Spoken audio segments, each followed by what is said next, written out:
Welcome to Media Ramble, your place for rambling about anything in media and tech. Do you wish to kick back and listen to some folks babble on about this kind of stuff? Then I will deliver on that. So grab some tea, sit on your favorite chair, and turn off your brain for some Media Ramble.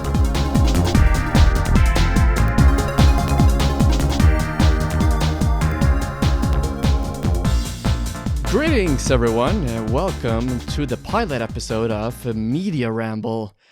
I am Dark, and this is a podcast where I'll talk about anything in media and technology. But of course, I am not the only one in this podcast, as I also have the world's busiest Norwegian music nerd, Keck. Introduce yourself now.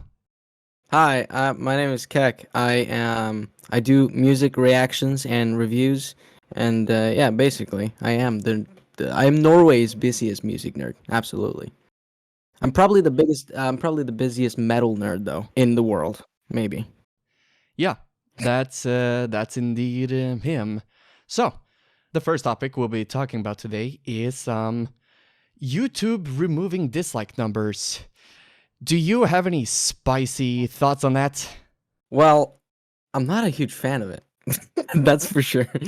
I don't really like the concept of it because it is a difficult topic because there's there are many reasons for why we should have dislikes based on for example, this is a very easy thing, but the whole if you see a tutorial video, if it has a lot of dislikes, it's probably dog shit, and then that's just now you don't have to watch the video. Stuff like that, and then I also just don't see a reason to really remove them, kind of. Yeah, I definitely agree there. It's honestly a stupid idea. Although I can see some merits to it, but only some. And by some, I mean a very minuscule amount of perks. But otherwise, I think it promotes more scam, misleading video tutorials, and just overall, it's just not a good idea. And it's kind of it's like you're hiding the public's perception of content, and then it just kind of takes away the value, a part of the value of it, because the community response is pretty important when it comes to it, and not only for the creator personally, but the people watching as well. And I think it's important for people to be able to see other people's opinions outside of comments as well. Yeah, absolutely. So there are examples where, for example, there's the Call of Duty Infinite Warfare trailer. I personally don't mind if Call of Duty, for example, goes into a sci-fi direction, but clearly dedicated Call of Duty fans are against that, and so they want to express it by collectively disagreeing on the video. And clearly, Activision and all the COD devs got the memo, and all the games have been a little more grounded, at least after Black Ops 4. And then and I don't know if that would have happened if dislikes were removed at that point. If because they would see it, but other people wouldn't see it outside of the comments, obviously. But I don't know. There's something symbolic about it, about having that dislike ratio, the dislike ratio, and then being able to see it. I think that can actually have a huge impact. Yeah. I also think that another example would be a recent decision Nintendo made with Nintendo Online Service where they announced that a higher tier, a quote-unquote expansion pack, where they are adding Nintendo 64 games and Sega Mega Drive games to their service if you pay a little more. But the problem is that many people just didn't see it as a good deal, where I don't remember the actual prices, but it was I believe it was $50 per year if you've just to play Nintendo 64 and Mega Drive games and on some exclusive shit for Animal Crossing New Horizon, and then it costs even more for a family plan. And to be honest, in my personal opinion, that content should have been in a quote-unquote basic $20 subscription, not in a quote-unquote expanded one. And even then, the Nintendo 64 emulation, when it actually came out, was not received well. And that video, but to get to the point about dislikes, that video has received a lot of dislikes. You can see the ratio. And Nintendo fans are usually very loyal to Nintendo, to say the least. Yeah. That's like a very good showcase of that, of how important it actually is to have that community response and have it be public. And it also, like, with the companies in general and like big, especially big companies, being able to just like hide public criticism in a way. Yeah. Like, it kind of speaks to that as well. For example, like fucking TV shit, just like hiding dislikes to be like, oh yeah, everyone agrees with us. Even if they're like promoting some dog shit stuff or just lies or whatever, you know? Yeah, exactly. So to get to the point where YouTube says that they're doing this to quote unquote protect smaller creators. Well, this is fucking bullshit. It's bullshit. They're not doing this to protect the smaller creators. Maybe 5-year-old little Joey who's starting up his YouTube channel, where you're like, oh, look at little Joey, I'm gonna ensure you're not gonna get a single dislike on your video. Thanks, damn YouTube! Yeah. But otherwise, no. You're only doing this to protect the bigger companies. That's it. Yeah, I think that's probably the most disgusting part of it, is that like they're pretending that it's actually about the creators and about like smaller creators especially, when like, no, you don't give a fuck about smaller creators. Yeah, exactly. No, you'd rather see them just fade off and die, basically. Yeah, exactly. They're pretty much, they know that many people are clamoring about wanting YouTube to care about the small creators, so they're kind of just picking the right words, kind of, and stuff like that. And actually, the co-founder of YouTube himself even expressed his disdain for this decision. So the neat... Oh, really? I didn't see that, actually. So the neat thing here is that he actually went back to his video, which is actually the very first YouTube video, and edited... Oh, the zoo thing? Yeah, exactly. He actually went back to edit the description so that he can express his disdain for it. And I'm gonna read it right now. Watching Matt Koval's announcement about the removal of dislikes, I thought something was off. The spoken words did not match the eyes. The video reminded me of an interview Admiral Jeremiah Denton gave in 1966. I have never seen a less enthusiastic, more reluctant announcement of something that is supposed to be great. Calling the removal of dislikes a good thing for creators cannot be done without conflict by someone holding the title of YouTube's creator liaison. We know this because there exists not a single YouTube creator who thinks removing dislikes is a good idea for YouTube or for creators. Why would YouTube make this universally disliked change? There is a reason, but it's not a good one, and not one that will be publicly disclosed. Instead, there will be references to various studies. Studies that apparently contradict the common sense of every YouTuber. The ability to easily and quickly identify bad content is an essential feature of a user-generated content platform. Why? Because not all user-generated content is good. It can't be. In fact, most of it is not good. And that's okay. The idea was never that all content is good. The idea was, however, that among the flood of content, there are great creations waiting to be exposed. And for that to happen, the stuff that's not great has to fall by the side as quickly as possible. The process works, and there's a name for it. The wisdom of the crowds. The process breaks when the platform interferes with it. Then, the platform invariably declines. Does YouTube want to become a place where everything is mediocre? Because nothing can be great if nothing is bad. In business, there's only one thing more important than make it better, and that's don't fuck it up.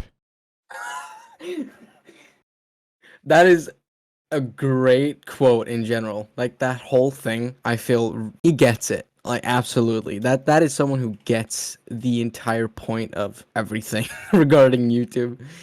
Which is Yeah, like yeah, obviously when the co-creator, you know, but yeah, it's like that kind of shows how lost some of that is these yeah, days. yeah. I mean, obviously, this is far from the first fuck up YouTube has done. I could count several fuck ups from 2013 at earliest. I mean, maybe something a little before. I think the first thing people have been peeved off by is the layout changes, but that's Yeah. very minor compared to what they've done after. The Google Plus implementation. Yeah, that was What bad. what else? The demonetization bullshit. Oh yeah. That's been very Um controversial. yeah, and a lot of like the changes for like um what parts of the videos for example like the whole like swearing within 1 minute, I think. Yeah, Um or something like that. Yeah, like that whole thing a lot of people have we're kind of we've kind of gotten used to it at this point, but it's like it's still not the best thing for us at least, you know. yeah, Yeah. exactly. It kind of makes me think about James Rolfe's "You Know What's Bullshit" series, where because of that, well, the bullshit in of itself, in the beginning of the video, he starts with saying, "You know what's BS," instead of saying, "You know what's bullshit." Yeah. But at the end of the video, he still says, "That's bullshit." Yeah. That that I think for some creators it could actually kind of work to like I don't know, have like more of a punch. Because like in that instance, it's kind of like okay, starting off with the BS, and then at the end you have the bullshit, the actual word, and that kind of creates like a cool contrast, maybe. But overall, it's not really like that great. For example, there's a music dude that I watch quite a bit called Infinite Fantana, the world's biggest music nerd. him too.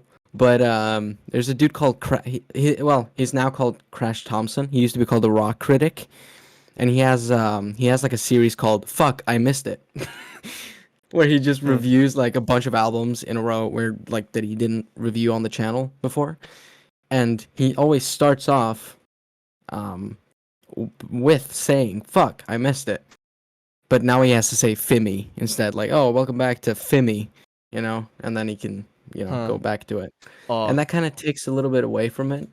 So like stuff like that, yeah. it's just small little the charm of some content kind of gets lost with that kind of Hmm. stuff. Yeah, I see. Yeah. So I don't really want to get too off track here, other than Oh YouTube yeah, has certainly made a lot of fuck ups, Google Plus implementation, the copyright system, demonetization, and most recently dislikes. We get that. And again, the co-founder of YouTube also expresses disdain for the Google Plus implementation, saying like, "What the fuck is this shit?" yeah, In a public post. But anyways, so overall, YouTube removing dislikes is bullshit. yeah. And I think it's also like because you can already hide the likes and dislikes stuff, so it's like it's kind of Yeah, it's just it's why do yeah, it's this? kind of redundant. Yeah, Yeah, remove the likes and dislikes if you feel like censoring your content at the very least, though I still wouldn't recommend doing that. yeah. The most important thing is that it should be a choice. You know, it should be Mm, like something you should yeah. be able to control if you're gonna have that opportunity. You know. Yeah. Indeed, it definitely should be controlled. It should be the responsibility of the people, Yeah. not the company. Yeah. All right. So, now, moving on, we're going to be talking or maybe even bashing the GTA Trilogy remasters. So, now you said before we started recording that you don't really know much about it. No, So, I've seen tiny bits. We'll probably we're gonna get into that. yeah. All right, so to clue in on people who probably don't know or who have been living under a rock, for about a few weeks ago, Rockstar launched GTA: The Trilogy, the definitive edition, which is a remake or a remaster of the GTA 6th gen era games, which includes GTA 3, GTA Vice City, and GTA San Andreas, updated, updated loosely using the Unreal Engine. While in theory that doesn't sound like a bad idea, I mean, when you look at something like Spyro Reignited Trilogy, that one was done really well. The Yeah, graphics that look, was really nice. That's like how you should do it. yeah. Sucks it was like Activision, but at least the people behind it were definitely passionate about it, and you can tell there was enough time for it. They even were allowed to delay the game to properly finish the Spyro 3 portion of the game too, which is commendable. But anyways, that's not what we got. Yeah. Even in trailers, I just thought the game looked rather underwhelming. The game just gave me fan-made amateur Unreal Engine projects. You know, these kinds of videos where, wow, Super Mario Ultra 4K ray tracing, wow! It gives me that's the kind of shit it gives me impression of. It looks, Yeah. they look like fake video games. That's the impression I got from them. And that definitely didn't change when it came out. But it gets even worse. These games also have technical issues that were not present in the original games.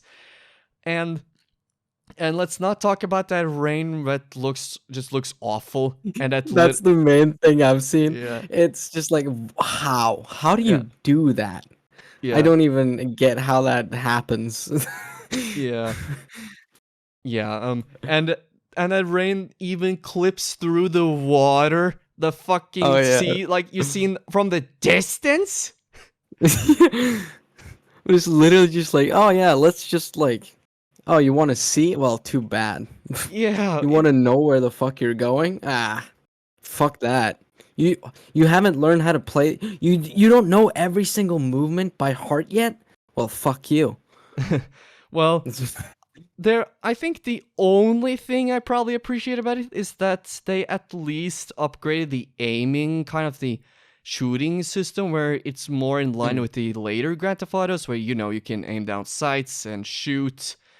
Although Yeah, that's probably nice. Yeah.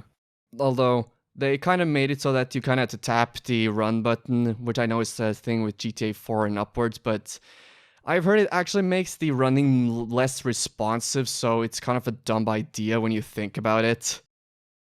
Oh yeah, that whole thing we have to. Yeah, the Yeah. tapping thing. I mean, I was Yeah. never a fan of it to begin with, but because at least you can tell it was intentional with the likes of GTA 4 and other later Rockstar games. But anyways, Yeah. only the aiming is the only good thing I can say about it. I haven't played these games myself, though I have played GTA Vice City. Not much of it, but enjoyed it, what I've played of it so far. And all I can say about the remaster is that, or remaster in quotes, more like,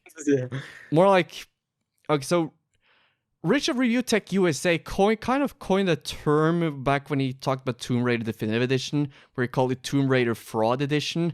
I'm going to be calling GTA the Trilogy the Fraud Edition. Yeah. I feel like it's just sad in general because, for example, for me, I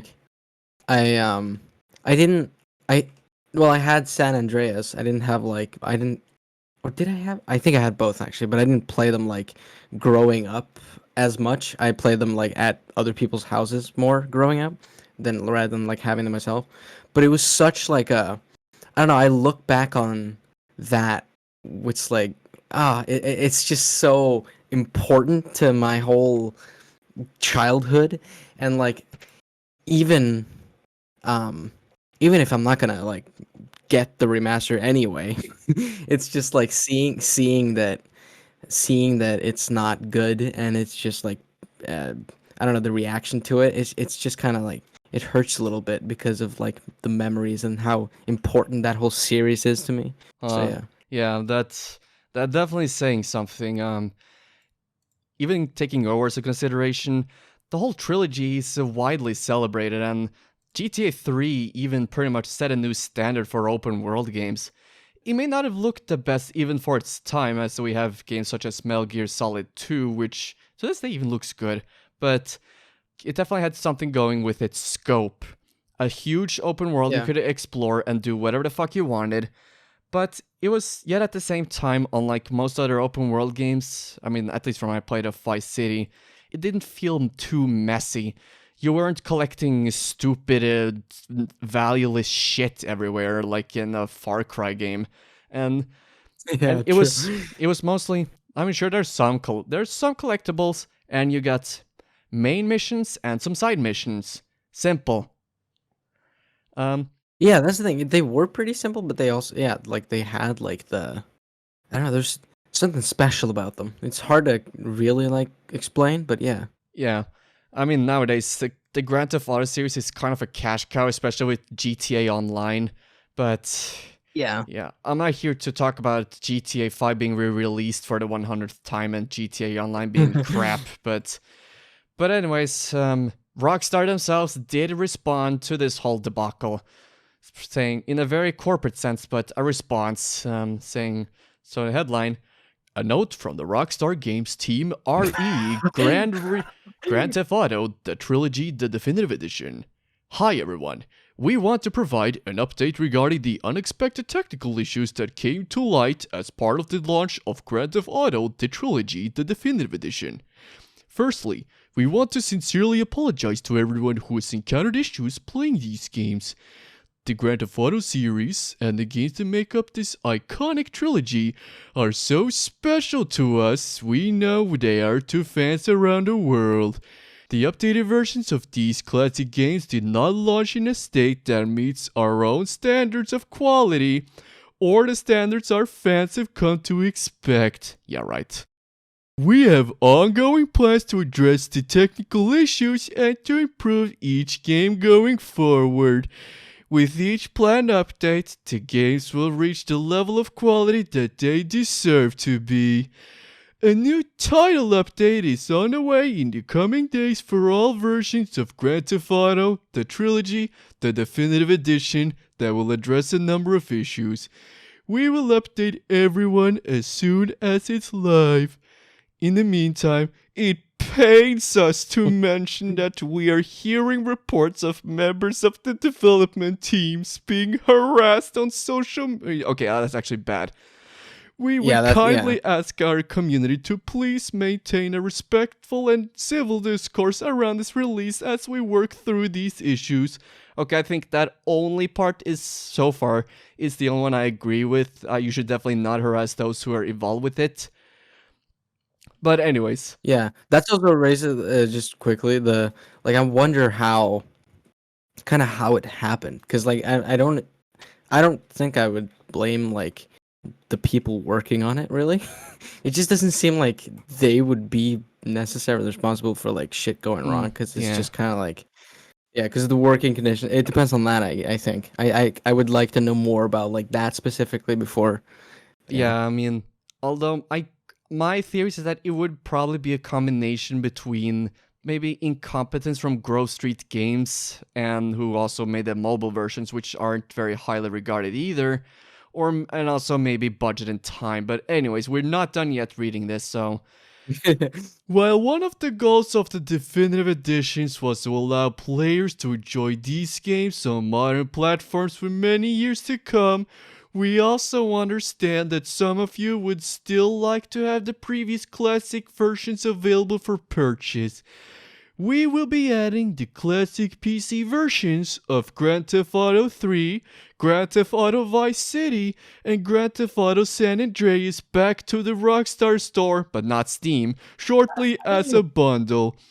Additionally, everyone who has purchased Grand Theft Auto the Trilogy, the Definitive Edition for PC from the Rockstar Store through June 30th, 2022, will receive these classic versions in their Rockstar Games Launcher library at no additional cost. We will update everyone as soon as these are back in the Rockstar Store. Once again, we'd like to thank everyone for their patience and understanding while we work through these updates to ensure these games meet everyone's justifiably high standards. Sincerely, Rockstar Games. Yep, that was a Yeah. response. Yeah. I don't know. I just want the game basically unchanged on other platforms. I think at this point I'm just like, nah, I don't want you to do anything. Just fucking just like no, just get the exact fucking game on the other platforms and that's all I really want. I don't know. Cuz it seems like every time it seems like this happens so often where like it just ugh. Yeah, I too, at the very least, want a bog standard remaster. Maybe Yeah. you could probably professionally redraw the textures in HUD, but that's it. Nothing more. Mhm. Yeah, cuz that's what I don't know, normally that seems like the best thing to do. Just Yeah. surface level, it seems like that's like, oh yeah, Yeah, that's less problems probably. yeah. And also, in addition to the fact that these games are just very much pretty broken compared to the originals, even, it's just bad. Sonic fans, I mean, I'm sorry to kind of stigmatize them, but some Sonic fans at least even tried to justify the recently released Sonic Colors Ultimate, which was plagued with a lot of issues that weren't in the original Wii game. And then they kind of say, like, yeah, well, at least for Sonic Colors Ultimate, they didn't redo the graphics from the ground up. Yeah, but it still has issues. Yeah, I mean, I'd rather have like a fucking redone like graphic version with no or with less at least problems technically than the exact same game with more Mm, or like a tiny refined kind of game with more problems, you know. yeah, certainly. Even then, I don't think Sonic Colors Ultimate was as bad as GTA, the trilogy, the definitive edition. Jesus Christ, it sounds so odd just saying that title. But anyways, Yeah, I haven't seen the Sonic thing actually, so yeah, I don't know. Yeah. at least the Switch version was especially broken due to having some seizure-inducing things that has been patched, and even Aaron Raptor went in and Oh. tried. Oh wow, Sonic game! I'm gonna play it and bash on it, and like. And then the playthrough is pretty much him trying to break the game with no success. Yeah, quality gamer grumpo moment. It's kind of good though, because it's kind of good to have guys like that though, so you can. He should test games. He should be like the dude who tries to fucking like what's it called, like game testers, whatever the fuck. Yeah, You know, yeah, he should game be one of tester. those dudes. Yeah, game tester. So you could just like, because he will do that, especially with Sonic. He will try to Yeah, break everything. So yeah. it's a good way to like Uh, safety proof or whatever, like your I games. mean, So. I guess, but I wouldn't take game design tips from Aaron Ego Raptor Johns Aaron Hansen. I mean Johnson. Hansen. I mean, but anyways, but also in addition, Undertake 2. There's 2K Games, and they released a remake of the first Mafia game, and that one looks like an actual proper remaster with graphics that look professionally done and current gen. And then I just want to question, why the fuck did Take Two give that attention to Mafia, which is considerably less known than Grand Theft Auto, but gave a nice amount of attention to detail to a remake to the first Mafia game, while they didn't give a shit about the remake of 3 big games in possibly their biggest series. I mean, I know it's Rockstar. I know it's Rockstar Games, but it's still owned by the same parent company. Yeah, it just seems like something you'd be able to get away with more if you don't really think about it. You So don't it's like know. it's kind of just but it's kind of just like, oh yeah, people are gonna buy it regardless. So like, fuck it, you know. I mean, yeah, it just feels like They wanted to do it as cheaply as possible with as little time as possible. And also because they think like, people will eat it up anyways because it's GTA, you know. Yeah, that seems like the mindset, you know. Yeah. And I think that is, yeah, I think that's probably a pretty important aspect of the whole situation. Maybe. Yeah, I don't know. definitely. At least in my opinion, it definitely is. Yeah. God, what a fucking travesty this thing is. Yeah. So, anyways, but in a more positive light, you have an album you want to talk about. So tell me about the album you wish to talk about. Oh yeah. Hell yeah. This is gonna get really nerdy. I'm listening. Well, not music theory nerdy, but like just music nerd dude kind of thing. Oh yeah, music theory. I would get into it if I knew a lot, but yeah, I don't know. I Eh, think if I try to talk about that, I'd probably look like an idiot. So, but there's an album that I wanted to talk about by one of my favorite, well, actually, basically my favorite band of all time, in addition to one other band. So my two favorite bands are Bring Me the Horizon and Daughters. And Daughters is a noise rock, mathcore, industrial um, rock band.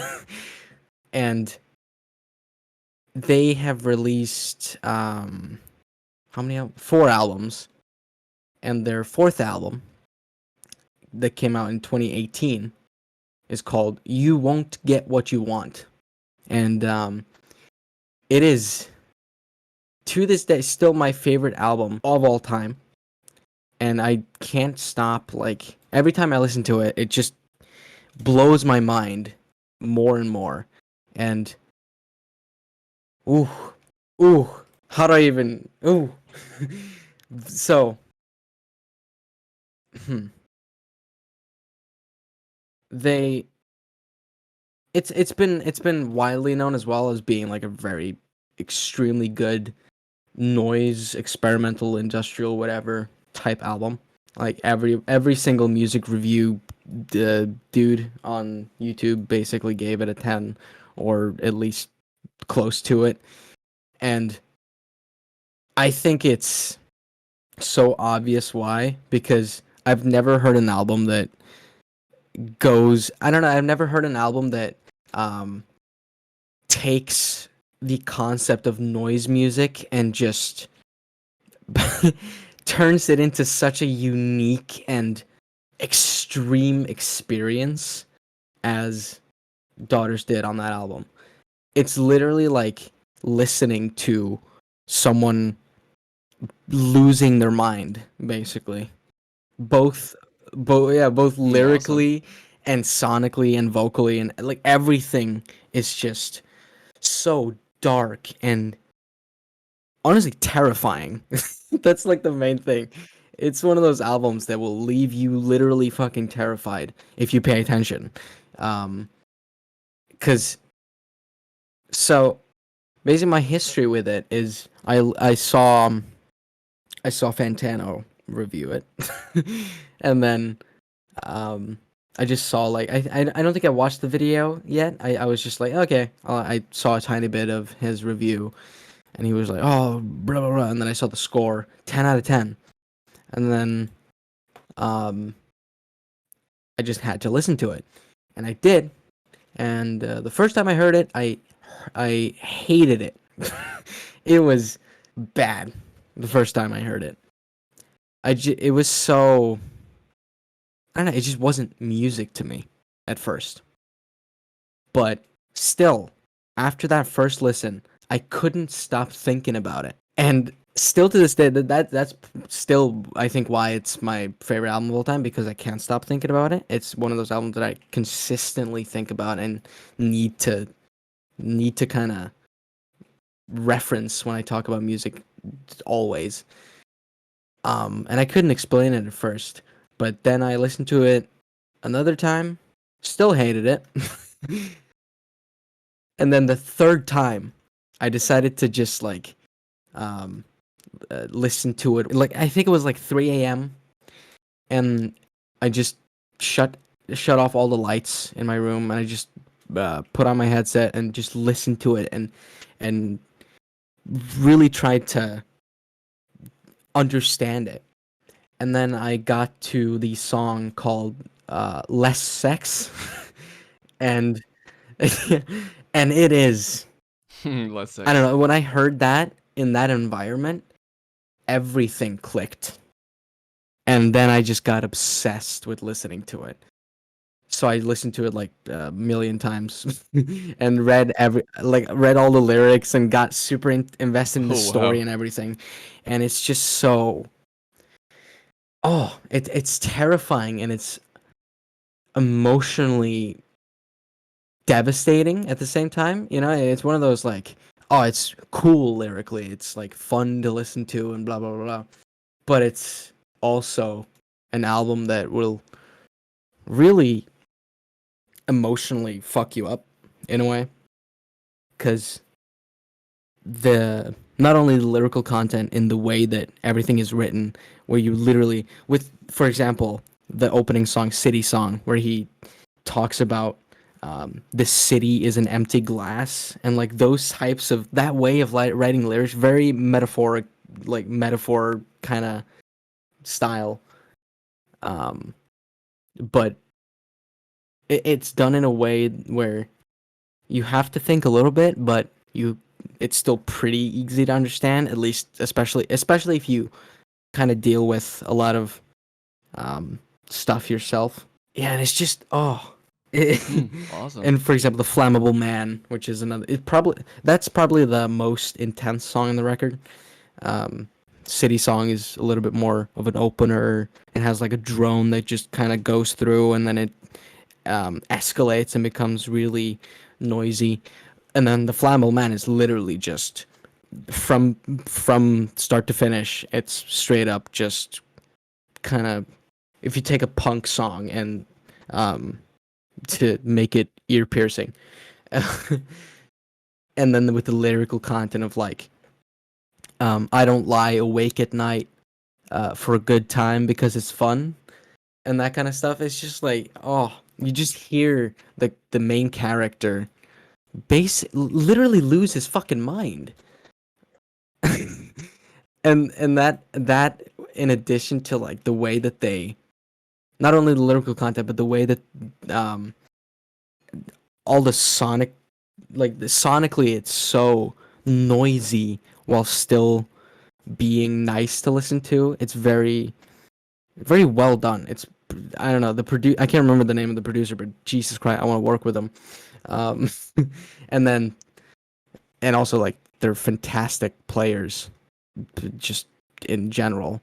And then the vocalist, just the way that he portrays everything and really means it as well, while still being like kind of theatrical in a way, is just incredible. um yeah, he just really sells it. I don't know. Yeah. Have you listened to Daughters before? No, Hmm. I've Yeah, because never it's listened to Daughters. No. yeah, I don't know. I don't know if you would, if it would be your thing, but it's definitely like, I think you would ha- definitely have an experience, because it really is one of those albums that just, you're definitely, you're never gonna forget it. That's for sure. So it's just kind of whether you like it or not is like, that depends on your taste, I guess. But it's one of those albums that you're gonna remember it, and you're going to 100% be able to talk about it, regardless of like whether it's in a positive light or not. And yeah, it's just, without like without spoiling it too much, it's just, oof, that last song. If you want to like, I think definition of noise music, basic, like Daughters, like that's the band. If you want to like listen to noise music, I feel like that album just does it in a in such a unique way, and I don't know. It's punk. It's avant-garde. It's fucking experimental as all hell at certain moments. It's also catchy as fuck, and it's Nine Inch Nails mixed with everything. Yeah, mixed with like the birthday party with Nick Cave and everything. It's just perfection. Dude. All right. Now that's definitely an album I want to listen to right now. So the only question I have now is, which song in the album would you say is your favorite? Oh, it's probably a very standard answer actually. If you ask like a lot of people that have heard the album, but I would probably say the most iconic one and one of my favorites at least is Satan in the Wait. It's just it's 7 minutes long, but it feels like I don't know 2 minutes because it's such a such a build up experience and it has such a cool payoff that yeah Ah, I think it represents the album really well as well. So mm, yeah, I see. I think that was the second single, maybe the first actually as Mm, well. So yeah, awesome. I'm gonna check it out whenever I get the motivation. yeah, All right. that felt good just like nerding out. Holy shit. Yeah, I can definitely tell you've been pretty enthusiastic about it. So, yeah, Yeah, glad that came it's across. definitely pretty good. I definitely enjoyed listening. Hell yeah, thank you. Anyways, so now it's my turn. I want to talk about something. I haven't really gotten thinking clearly about it because I was mainly busy with setting up the podcast. I did watch the movie Heat yesterday, but although, I mean, it is a great movie, but it's just kind of a little too complex for me to talk about, maybe. Especially, Is that the one from 1995? yeah, Oh, with Robert De Niro? yeah, Robert De Niro and Al Pacino. Oh yeah. I initially I don't wanted to think I've talk seen about it it for this actually. podcast, but it's the story is kind of complex, and I guess it probably would have been a little too hard for me to talk about, especially considering I just watched it yesterday. Yeah, you probably need a little bit more time to like sit with it, maybe. Yeah. So, what I'm going to be talking about instead is something I'm certainly more familiar with, and that is a certain technology that you may have had around in your household, maybe the 2000s, if we're going to be at its latest, maybe. Maybe you have one in your cabin.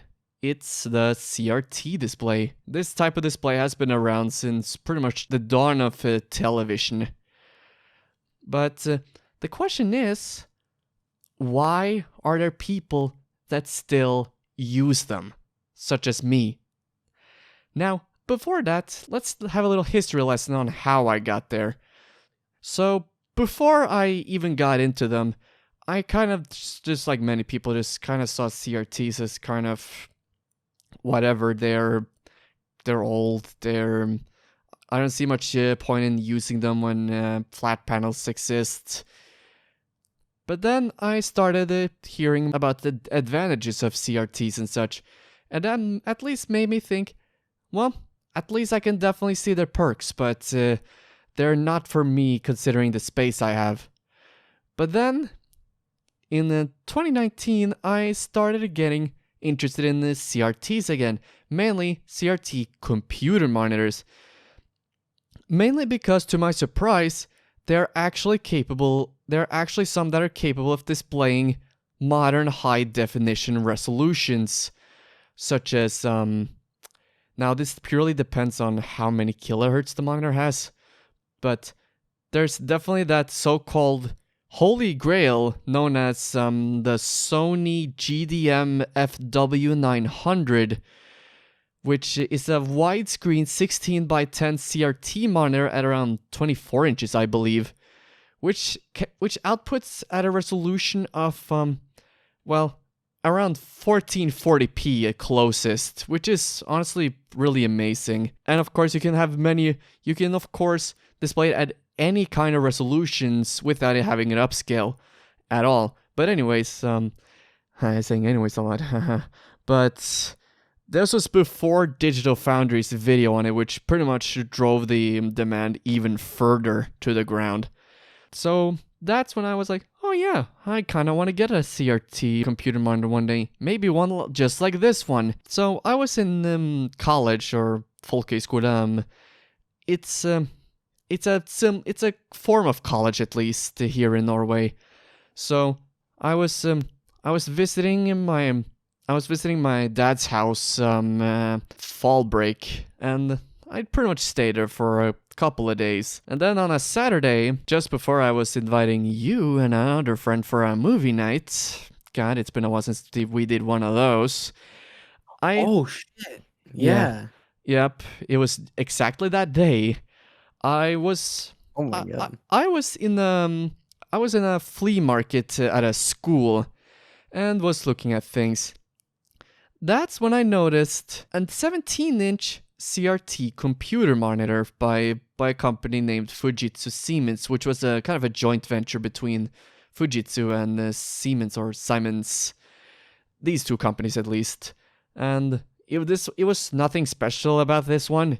It was kind of a bog standard 5x4 or 4x3 CRT monitor.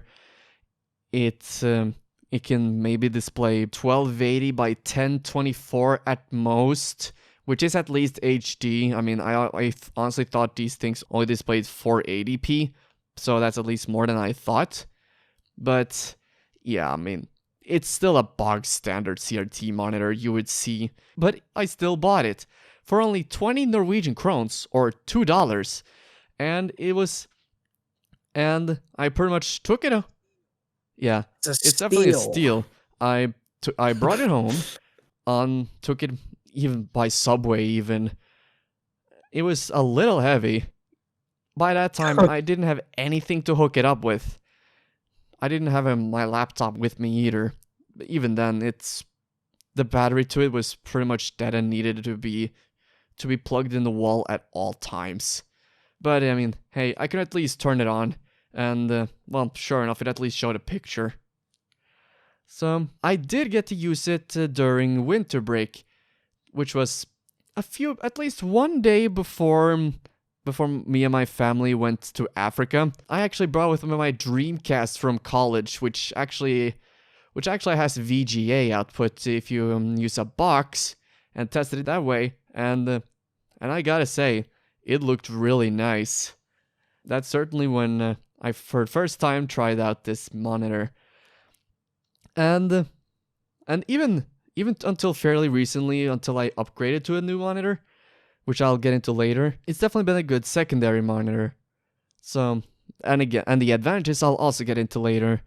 And then, when pandemic hit, I was like everyone else. I was at home in my father's house, and I had to do assignments and report to my teacher once I've finished them. So, during that time, I saw on Finn, which is a second-hand site I use to sell and buy stuff. I found a Sony Trinitron, a 29-inch Trinitron for 200 Norwegian krones. That's when I thought, well, why not get me one of these? So I asked Dad if he could drive me to that place, and so we got it in the car, and it was fucking heavy. It's about 50 kilograms. Imagine that. Yeah, it was certainly not. Fuck? I almost couldn't even carry it on my own. So even with two, damn, it was Jesus. Kind of a challenge. But I got it up, and when I turned it on, the image wasn't quite that great. It had a lot of convergence, meaning that there was the red, blue, and greens were kind of separated, and it kind of had a big bow underneath. So I did the brave thing of opening up the TV and actually rotating the convergence wheels, so I can make these reds, blues, and greens kind of align with each other a little more, and well, surely did a trick. And then I put a magnet on top, which at least made the bow flatter. It was still a bow, but it was at least flatter now. I was at least more happy with the picture, and overall, I was certainly happy with it.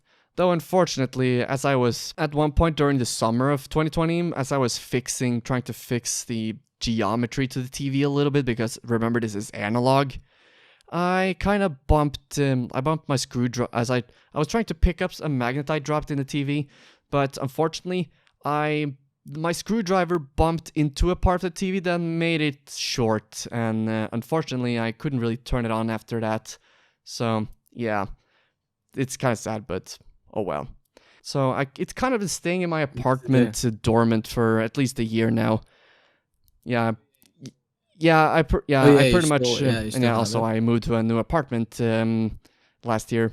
Anyways, as time went on, I just at occasions tried to see if there was anything wrong with a certain board, but I'm not a technical expert on that front, so I kind of just didn't really do much. But in March, I ended up spotting a CRT TV by a company named Bang & Olufsen. I said, oh shit, it's just lying there, begging to be picked up or something. And so I was originally not thinking of picking it up, but then I was kind of encouraged by the Redditors to actually pick it up. I mean, the CRT subreddit's actually not that bad. It's kind of a decent place, actually.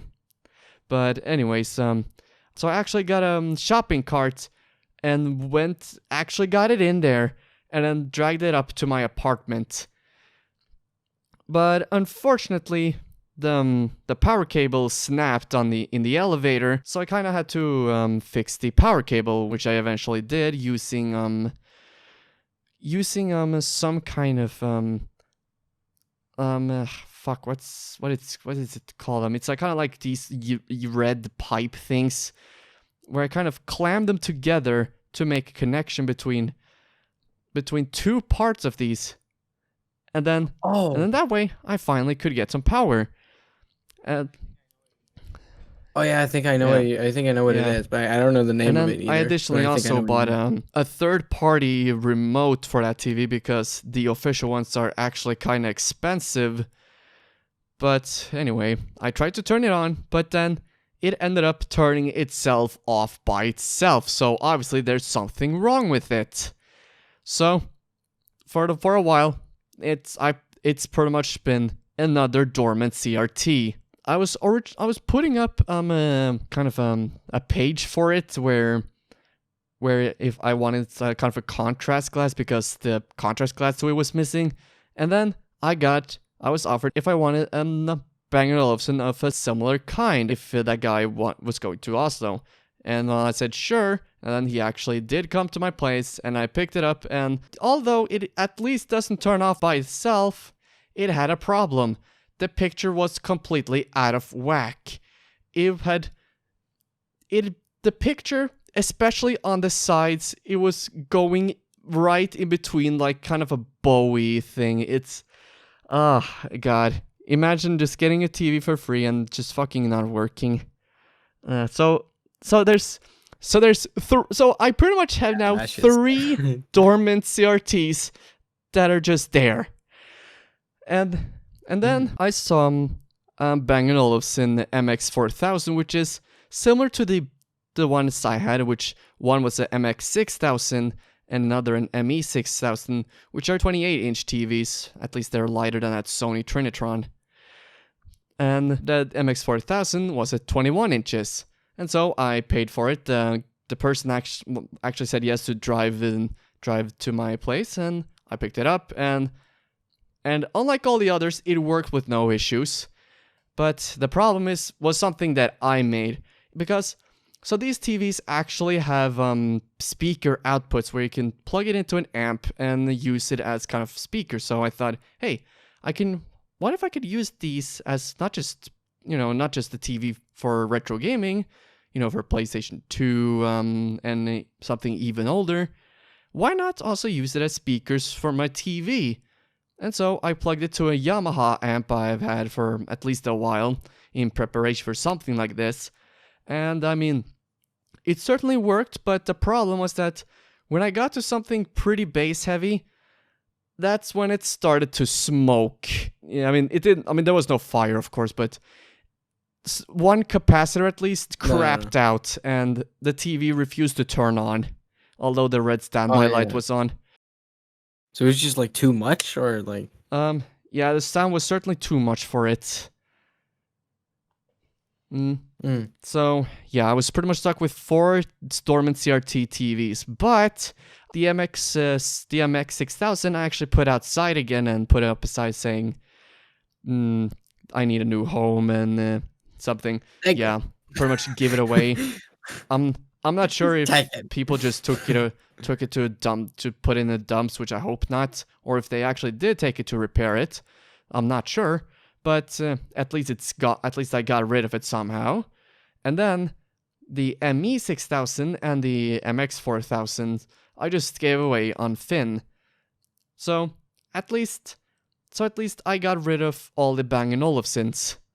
The Sony Trinitron's still in my apartment though. If we rewind back, I paid 500 Norwegian krones for an HP P930 CRT computer monitor because I wanted to upgrade, because I saw it was listed and I wanted to upgrade from my Fujitsu Siemens CRT monitor.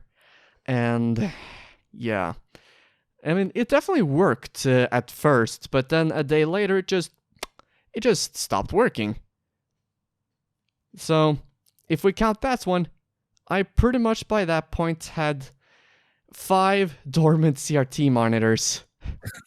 Yeah, so far it seems like you've gotten them and then none of them have really like worked at all. Like, or at least not properly, you know. Now, that monitor I still have 2. I'm thinking of giving away the same way as these 2 TVs. But very recently though, I did get myself a Samsung SyncMaster 957MB, and it's right next to me and it's working with no issues. I'll talk about it later. So, yeah, that's pretty much my history. It was kind of a bumpy ride, but in the end, it was definitely worth it. Oh, I also mentioned a little before that, I got myself another Bang & Olufsen MX4000, and this time I learned not to hook it up to my amp and just use it as a TV. And it's definitely worked so far. And the picture's great, and it's been great to play retro games on it. So yeah, that's what's like the main motivator for like being interested in it? Is it like the aesthetic, or is it like Now, I think in the world of CRT TVs, I think it's mainly due to I want to play retro games on it in a way.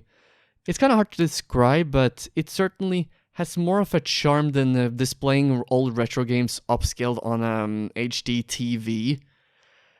Yeah, that I can definitely get, yeah. Yeah. Although you can kind of get like a fake CRT look on TVs, maybe like adding a scan line filter, for example. It still just doesn't feel the same as when watching on a TV. And likewise with watching older shows, such as on the DVD. DVD actually looks good on a CRT, actually. I've actually watched a bit of Simpsons on a CRT we have in the cabin by JVC. It looks pretty nice, and it also likewise it looks nice on that Bang & Olufsen CRT. It's kind of like watching. It's a little like watching Blu-ray on an HD TV, if you know what I mean. Oh yeah. When you said that, that seems like the most cozy thing in existence. Fucking just like in a cabin, fucking somewhere, and with a CRT TV, and then fucking watching like something like Simpsons, something like that, you know. It's like that seems cozy as fuck. Yeah. So, and then there are also small advantages, such as there's virtually no input lag with CRTs, none at all. Sure, there are LCD or LED monitors that have 1 millisecond of lag, which definitely isn't much at all. But CRTs have the advantage of not having them at all. Sure, it depends on the device, on how much lag the device itself has. So, like, if you're playing a Raspberry Pi on your CRT, the lag is certainly going to come from that one. But if you're, for example, hooking up like an old game console or something that's lag-free, it's certainly going to be lag-free. And Oh then, yeah, okay, yeah. yeah, So that's like an advantage. yeah, Yeah. that's one of the actual advantages. And then another advantage, which is kind of a universal thing with CRT TVs and monitors, is along with input lag, color. So you probably heard of OLED and plasmas having, I mean, okay, more recently OLED with deep contrasts and deep black levels. Maybe if you've even remotely been into tech world or heard things about it. Mm. So what the CRTs have color that are pretty much unmatched compared to LCDs and LEDs. The black levels are almost perfect, and the colors are really good, which is kind of a reason I've been using it as kind of a color reference when I'm editing videos. I usually have like a CRT computer monitor on the side, and then I have Premiere on my LED monitor, just editing. I do use the LED as well as kind of a brightness reference, but as for color and seeing how it looks, I usually look at my CRT monitor. Oh yeah, yeah. So you can like switch between them and like properly get like a Yeah. better or a more accurate Yeah. representation. Yeah, I mean, I display them both at the same time, just like, standard Yeah, PC yeah, affair. I yeah. think CRT monitors are going to be more relevant and have more perks than TVs, but and one thing I brought up is that they're capable of high resolutions, as I mentioned with that FW900. But the monitor I most recently acquired is SyncMaster 957MB. That one is definitely no slouch either. I can display 1920 by 1440 at 64 hertz on it, and Sure, it sure. looks pretty damn good on it too. And another perk is that, so with LED and LCDs and OLEDs and these LSD, all these LED monitors, they're stuck at a certain resolution, or more precisely, for example, if it's a 1080p monitor, well, 1080p is what it displays. Sure, you can probably try and upscale like 720p to 1080p, but it'll not look good on it. Though I certainly don't mind watching 1080p content on a 4K TV. But the point is, they have to upscale that. A CRT monitor, or a CRT TV also, doesn't have to upscale. They just show the resolution. So for example, if I want to go from 1920 by 1440 to 1600 by 1200, it'll not look worse at all. It's honestly like magic. And then I can go even lower to 1280 by 960. It still doesn't look bad. And then I can go down to 640 by 480. Again, still doesn't look bad. And plus, it has scan lines in between, which kind of looks cool. Unlike LCDs. If you want to display 480p at a 1440p monitor, it'll look like shit. Yeah. So that's definitely another perk of CRT monitors, in my opinion at least. But It just seems kind of like it to me, like it seemed, at least for me, like especially coming from like the music world, seems like CRT is in a way like vinyl, yeah, where it's like absolutely. yeah, yeah. Yeah, it's similar to how people are into vinyl again.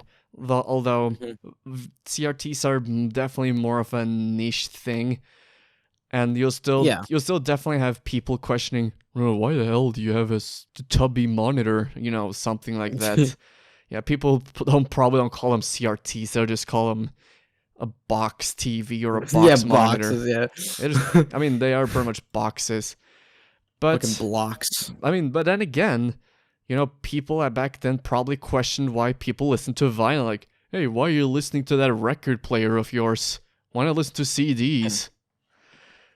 So Yeah, or like, oh, why don't you go to Spotify? Yeah, like that kind of shit as well. yeah, I mean, I Yeah. definitely have my own reasons to buy CDs. They're also really easy to Yeah. rip. But anyways, let's get to the cons of CRTs. Is that, yeah, I definitely glorify them by now, but now to balance it out with some disadvantages. So the first disadvantage, as I've hinted by my history, is the weight. They are definitely not light at all, depending on the size, of course. So if we're getting to, which is usually why maybe getting to, I guess, somewhere around low to mid 20-inch is an alright spot for a CRT if you want to carry it on your own. But once you get to 29 inches, this is where, especially if it's a Sony Trinitron, this is where shit gets heavy. And even then, the biggest CRTs I know are at 40 inches. And so I said that 29 inches is around 50 kilograms. Well, if you're American, you should probably translate that, but now imagine 40 inches. Just imagine That's that. the size of my. Try imagining 40-inch CRT. A 40-inch CRT. I'm not sure what an actual one weighs, but I don't want to imagine it. I don't. If we're going to something like 14 inches, it's certainly not the lightest, but at least, they're around 20 kilos. You can carry them at least. But even then, they're compared to LCDs and LEDs, you can literally just carry them around effortlessly. And even with a 65-inch TV, both people that are lifting it shouldn't struggle with lifting it. And plus, you can mount them on a wall pretty easily too, unlike a CRT, which would need a really, really sturdy ass stand that can carry the TV. Or otherwise, I'd imagine it would rip the whole wall apart. Yeah. So yeah, weight is definitely one disadvantage. And then we'll talk about the geometry. So, geometry to CRTs are never perfect. Some, at best, it's, depending on the TV, can be fairly harmless. It's like vinyl. Vinyl has noise. CRTs have imperfect geometry. As long as it's not too bad, you shouldn't worry about it too much. It's never perfect. But, still a con I wanted to mention anyway. And then, there's the longevity. So, CRTs have been out of manufacturing since the mid-2000s, so we're pretty much relying on those that are out in the wilds, and we may never know how long these will last. At least with vinyl players, there's still new ones being manufactured. But will we ever see new CRTs? I mean, I don't think so, because they're very expensive to produce, and I don't think it would even be worth it for companies to pursue. Not even as maybe at the very least in very limited quantities. But then the question is, would it be worth it to open up a whole office just to make CRTs in limited quantities? Well, yeah, I think you'd have to find like some sort of niche for it, yeah. Yeah, I mean, although the niche is there, I mean, I'm not sure. Yeah. I'm imagining it would be expensive to even open up a new company, but anyways, I'm not sure about the business side of things. I'm only speculating. And then there's the lack of support from repair shops. Now, of course, you can teach yourself to repair. I mean, that should be something everyone should do, even myself, if I'm gonna be honest. But even then, even from professional repair shops, you can't get help from them. They're like, nope. Can't do anything about it. At least here in Norway, I can't find any stores that actually fix these things. What if you want to get some help on fixing these? There's nobody here, which is kind of why the right to repair is kind of becoming more of a big deal. And we want to use what we have more. Almost said bruk as in English-ified bruk. Oh, yeah. Yeah. Yeah, I didn't catch that actually. So yeah, pretty much, I believe that we need more support from repair shops to fix these. But overall, although I wouldn't say you should go out of your way to replace your 4K OLED TV with a I don't know, a 1080i widescreen HD CRT, they still have merits that have been kind of lost in translation to the flatter LCD screens, such as color, at least especially compared to LED, as although we have OLEDs which have perfect blacks and a really nice color, you can get a CRT monitor or a TV, I mean, with the exception of some, such as the FW900, which goes for ridiculous prices. You can, if you're lucky, you can find one for at least maybe $100, $50 maybe, and they pretty much have colors that rival an OLED. An OLED can cost about $1,000 usually. And plus, if you're a speedrunner, especially of older games, you definitely use a CRT. CRTs are definitely not for everyone, but it's definitely for somebody. Yeah, it seems like something like if Such as me. if you're interested in it, then I would say like yeah, go for it. Yeah, I mean, it's probably like yeah, because it's got like an emotional value as well on top of everything. Yeah, I mean, CRT TVs especially are kind of a sentimental thing, but at least with the CRT monitors, I can see some actual professional usage out of them. But that's my take on the CRTs. They're definitely pretty neat, if I have to sum it up in those sentences. I wrote. Well, I was gonna write down more stuff maybe, but I feel like you actually talked about a lot, and you actually got like points across, so that I didn't have to really ask anything. But I have one question. Yes. You watch porn on them? Nope. I haven't watched a single porn on one of them yet. Yet. I'm gonna do that. I'm gonna buy one just for porn. So, yeah, that was my techno babble about the CRT. Now we get on to something that's more up for debate. Let's talk about how companies prioritize selling services over selling products. So, for the past almost a decade now, since Netflix came to at least in Norway, we've been seeing companies more rely on services than selling products. I actually remember back in 2012 when I first experienced Netflix on my Nintendo Wii. One of the first things I watched on it was Kill Bill Volume 1. Oh, shit. That was 2012. Imagine that. Yeah. Almost feels like yesterday. Yeah, I think around that time was when I first started using Netflix as well, I think. Yeah, so... But of course, Netflix has existed in America and maybe some other places in the world beforehand.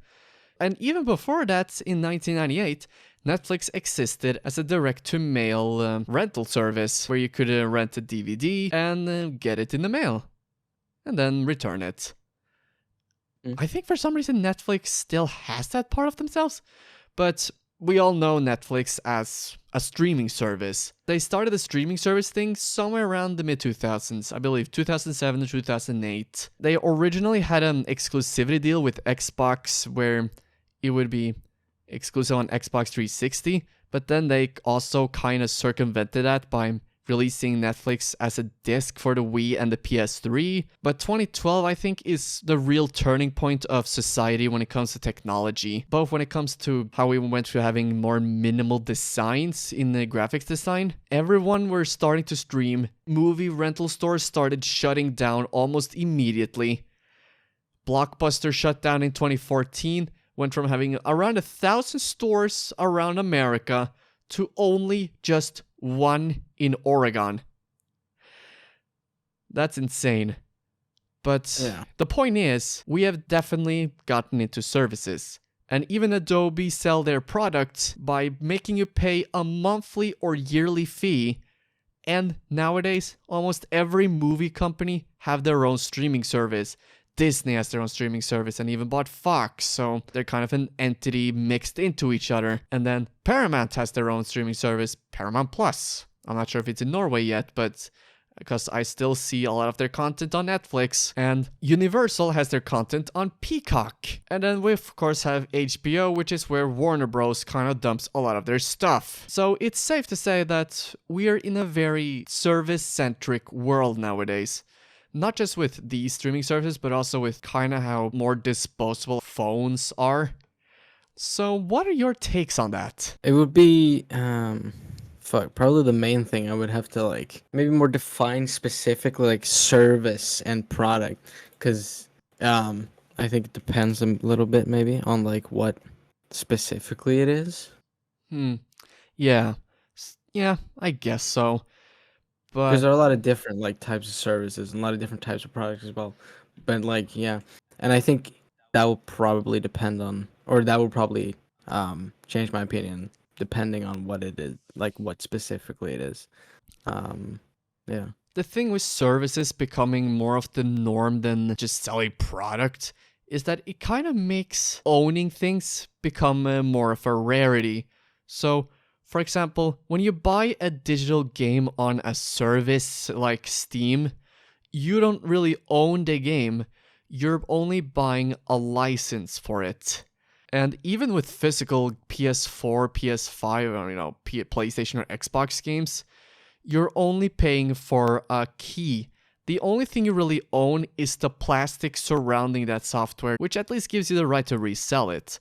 Even then, the software itself, when the servers go down, you're kind of stuck with an unupdated version of that game, whether you like it or not. Unless if people somehow find a fucky way to install updates without relying on Sony or Microsoft servers in the future. Yeah, that I can definitely agree with. Is it's kind of shit. Where yeah, especially with that game stuff, where yeah, if you're not able to connect to shit, if that service goes down, then yeah, you're kind of fucked in a way. It's that affects kind of greatly affects the actual experience of the specific product. Yeah, so that I can definitely get behind saying is shit. Yeah. Yeah, and also, yeah, I mentioned that all the movie giants have pretty much their own streaming service, but Yeah. because of that, it's kind of become more convoluted with where you want to watch movies, because back then you either had maybe Netflix and maybe HBO, but nowadays you have fucking 5, and everyone who wants to get more profit out of having their own streaming service, which reminds me of on the gaming front where EA has their own game platform, Origin, and Ubisoft has their own game platform, Uplay. It was Uplay, but now it's Ubisoft Connect. Yeah, which is stuff like this is why piracy has become more rampant as of recent. You want to watch Mandalorian? Now pay for a Disney Plus subscription. Oh, you want to watch that cool show on Amazon Prime? Go pay for a subscription. Oh, you want to watch a cool Netflix show that's only on Netflix? Go on Netflix. If you look at the price, it may not look like much, but that little will be big by the end of the year. Yeah, that's true. I think there are definitely pros and cons with multiple different streaming services having certain exclusive things like that, for example. Because it's very much oh fuck. Well, if I want to watch stuff, for example, I mainly use Netflix. That's literally basically the only thing that I use. And I that leaves I can't watch a lot of other stuff then without oh yeah, now I gotta get this and this and this, which definitely sucks, but at the same time it's kind of cool. It's cool as well that certain companies can actually have exclusives, but it's a thing I actually haven't thought that much about, or specifically thought about, I guess. But yeah. Yeah, I definitely get you there. You definitely should have something to entice people into getting to your platform, but Yeah. even I think it's that because it also leaves out because then it's if those other platforms didn't exist, then we'd basically only have like, oh, Netflix or HBO, and that will like create kind of a monopoly on Yeah. streaming, and it's just Mm, kind of like, oh fuck. yeah. Yeah, I don't know if that's good. Yeah. Yeah, there's definitely. Yeah, it would definitely have created a kind of form of monopoly. But with how it's set up, it kind of ends up being a little convoluted. It's like, oh wow, I want to watch that movie, but where the fuck do I watch that movie? On Amazon Prime, Peacock, Paramount Plus, Disney Plus, Netflix? Like, where the fuck do I watch that shit? Like, Yeah, it's a little like you have so many options that you don't know where to go, basically. Yeah. yeah, I'm one of those weirdos who still collect Blu-ray movies from time to time. To be honest, I honestly prefer doing it that way, although streaming has its conveniences.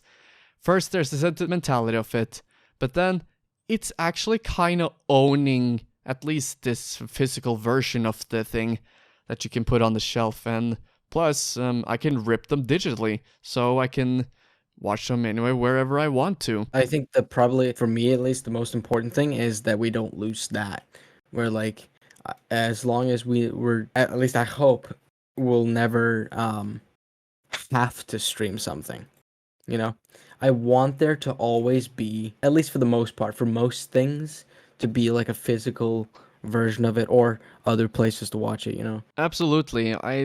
I myself believe that, or I hope at least, that physical versions of movies stay around for as long as possible. Heck, Yeah. even Netflix have released some of their stuff on DVD and Blu-ray. House of Cards, Stranger Things, the animated Castlevania series. I even have season 1 of the show on Blu-ray. Hoping to get season 2, 3, and 4 if I ever spot these at one point. But I haven't seen Disney make a move on releasing, I don't know, The Mandalorian on Blu-ray yet, at least. I'm not sure if they ever will, but imagine if these things only remain exclusive to streaming, and what if they shut down? How the hell are you gonna watch these things now? At least unless you count unofficial means, which are definitely ways. But still, what if you want them in the best possible quality? What are you gonna do now, huh? Yeah, I think we need that. Yeah, it's also it's the same thing with like music. I don't ever want something to be like like I always want to be able to have it physically, or at least have other ways of watching it because it it's like it's sort of gatekeeping in a almost in unintentional way if you don't if it like becomes 100% exclusive to certain things. Yeah, It's hard. exactly. Yeah. Yeah, And that can like that's that don't I don't see that having like a very positive effect. yeah, I kind of see streaming as, although it has its conveniences, I also see it as a ploy of eliminating people's ability to own things, which which I don't like. Yeah. Yeah, cuz like I mean for me like I mean I stream shit all the time. Like literally I probably every single day I watch like stuff on streaming services. But it's like yeah, I don't know. It like for example, like you said, like if that shit goes down, what the fuck? What do I do then? You know, there's no other place to watch it, and then you know I don't know. It affects stuff, and it yeah, and it's also like it can affect people when you like have to sell it to certain streaming services, um, d- just to get it to actually just to get something popular, for example. Yeah, It just it can be really discouraging to people who want to create genuine like art, and then you're like, oh, I have to get it on Netflix, for example. And if I don't do that, then I'll probably it'll probably end up flopping, and that's also a scary thing for a lot of people, I think.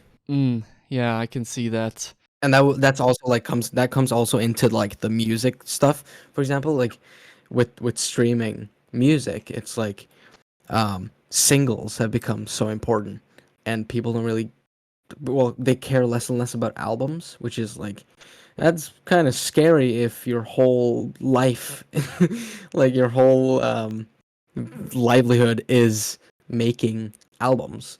It's like, oh shit, I just basically have to make singles that will um, get streamed a fuck ton, that will get me a lot of blah blah interviews, merch, and that kind sponsorship and that kind of stuff. And you have to like do that instead of just making great art that um, will last regardless because Yeah. people generally buy it and own it and blah blah. Blah.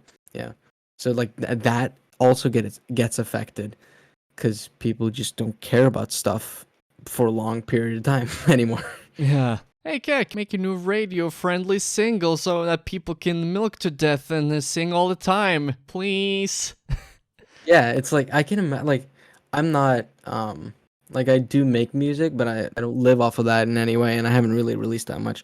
So, but it's like I can imagine being a musician who or in a band, and it's like, oh shit, well fuck, we have to every song, every single we release has to be um something that people will stream for Yeah.